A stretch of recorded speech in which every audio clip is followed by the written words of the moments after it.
देखो, अब ये जो आपका चैप्टर है ना, this is a very simple story, बहुत ही छोटी सी प्यारी सी स्टोरी है, and you have to learn something about this. अब वो क्या है कि this is about true friendship. अभी have already done Happy Prince. Happy Prince में भी हमने क्या देखा था, the swallow and the Happy Prince they were friends. तो वैसे ही कुछ यहाँ पे भी है। पहले इसकी एक स्टोरी समझ लो, क्योंकि एक क्वेश्चन तो आपका हो सकता है कि स्टोरी बेस्ड हो, क्योंकि जब तक स्टोरी नहीं पता होगी तो you won't be able to go ahead, है ना। अब देखो यहाँ पे सू एंड जॉन्सी, ये दो कैरेक्टर हैं, इसको सुई मत बोलना, सू है ये, सू। तो Sue and Johnsy, these are the two friends. अब ये जो है ना, ये स्ट्रगलिंग आर्टिस्ट हैं, ये पेंटर्स हैं दोनों, and they are struggling artist. ये दोनों स्ट्रगल कर रही हैं अभी, और एक छोटे से पुअर से अपार्टमेंट में रहती हैं ऑन द थर्ड स्टोरी। कहाँ पे रह रहे हैं ये स्टोरी, ये स्टोरी जो है, ये वाली स्टोरी है, स्टोरी मतलब फ्लोर। तो थर्ड फ्लोर पे रहते हैं ये, और क्योंकि वो थोड़ा सस्ता होता है इसलिए। तो स्यू एंड जॉन्सी, लेकिन ये जॉन्सी है, इसे निमोनिया हो जाता है, and she was suffering from high temperature, बहुत तेज बुखार था इसको। एंड डॉक्टर ऑल्सो विजिट्स, लेकिन डॉक्टर कहता है कि there is no improvement, she is not at all recovering from her illness. और पता है क्या होता है कि हमारी जो बॉडी है, it is connected to our mind. अगर आपका माइंड ही खुश नहीं है, if you don't want to recover, फिर वो बॉडी कुछ नहीं कर सकती।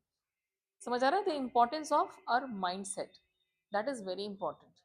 तो वही यहाँ पे होता है जॉन्सी के साथ। इसने सोच लिया था, ये actually she was looking outside the window, और बाहर उसको क्या दिख रही थी, वहां पे थी एक आईवी क्रीपर। ये यहाँ पे याद रखना है आपको, क्या याद रखोगे, ivy creeper. So there was an ivy creeper. Creeper होती है बेल, जो जिसको सपोर्ट देने के लिए या तो वो दीवार का सहारा लेती है, या फिर आपको कोई स्टिक वगैरह लगानी पड़ती है। तो ये जो आईवी क्रीपर है, उस बेल की जो सारी पत्तियां थी वो झड़ रही थी, है ना। सो दिस वॉज, झड़ने को क्या कहते हैं, it was shedding its leaves. तो जो ये आईवी क्रीपर है, it was shedding its leaves. अब उसकी जो लीव्स है वो गिरती जा रही थी, भाई रीजन ऑब्वियस है, ये तो इसलिए गिर रही थी क्योंकि it was an autumn season. अब जब ऑटम सीजन होगी तो भाई ये तो गिरेंगी गिरेंगी, और स्टॉर्म आ रहा था, तूफान आ रहा था, तो it was shedding its leaves. और इसने क्या मन में बिठा लिया जॉन्सी ने, कि as soon as the last leaf falls, she will also die, ये भी मर जाएगी। जैसे ही लास्ट लीफ गिरेगी ना इसकी आईवी क्रीपर की, तो शी विल ऑल्सो डाई। अब जब आपका माइंडसेट ही ऐसा हो जाता है, तो बॉडी में रिकवरी होगी।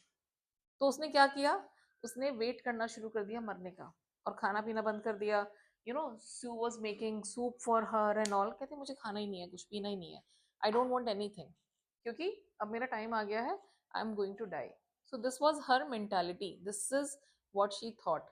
और उसकी कंडीशन अब वर्स्ट हो जाती है, एंड ऑल दैट। अब यहाँ पे एक और ब्यूटीफुल एग्जाम्पल आपको लिखना है और बताना है कि स्यू कैसी है as a character. She is a very good and true friend. ये क्या करती है अपनी फ्रेंड के लिए, वो दो तीन चीजों की एक लिस्ट बना लेना और उसको याद रखना है, क्या क्या किया था स्यू ने। तो Sue was a very good friend. तो ये क्या करती थी, शी यूज टू, पहली चीज क्या थी, she was all the time she talked about, लड़कियों को क्लोथ्स फैशन के बारे में बड़ा शौक होता है, शी ऑल्सो लव्ड दैट। तो she talked about clothes and fashion. दूसरा, अपना जो ड्राइंग बोर्ड है जिसपे वो ड्रॉ करती थी paintings, so she painted in the room only, ताकि उसको लोनली ना फील हो। So she painted in Johnsy's room, तो वहीं पे लाके वो जॉन्सी के रूम में ही पेंटिंग वगैरह कर रही थी। And she was whistling all the time, so that you know she feels cheerful, so she whistled while working। तो काम करते करते वो विसल करती थी। तो ये तीन पॉइंट्स याद रखने हैं कि वो कैसे उसे मतलब सपोर्ट कर रही है, फाइनेंशियली भी सपोर्ट कर रही है, because she is not able to go outside ना, जॉन्सी तो कहीं जा नहीं सकती। तो स्यू उसको फाइनेंशियली सपोर्ट कर रही है। तो अगर आपसे पूछा गया कि भाई एक मॉडल है, एक एग्जाम्पल सेट किया गया है यहाँ पे फ्रेंडशिप का, तो yes, it is done by Sue, that she has done. और वो उसे मॉरली भी इसको सपोर्ट कर रही है कि भाई you don't have to think foolishly. ये क्या बात हुई कि अगर वो लीफ गिर जाएगी तो यू विल ऑल्सो डाई, कोई कनेक्शन ही नहीं है ना लीफ में और तुम में। तो शी डज एवरीथिंग, और उसको कहती है कि तू बाहर नहीं देखेगी, you will not look outside the window until tomorrow, she does that. और वो कहती है कि मुझे एक पेंटिंग ड्रॉ करनी है, तो शी गोज टू बर्मन। अभी एक नया कैरेक्टर आता है इसमें, दिस इज बर्मन, ठीक है।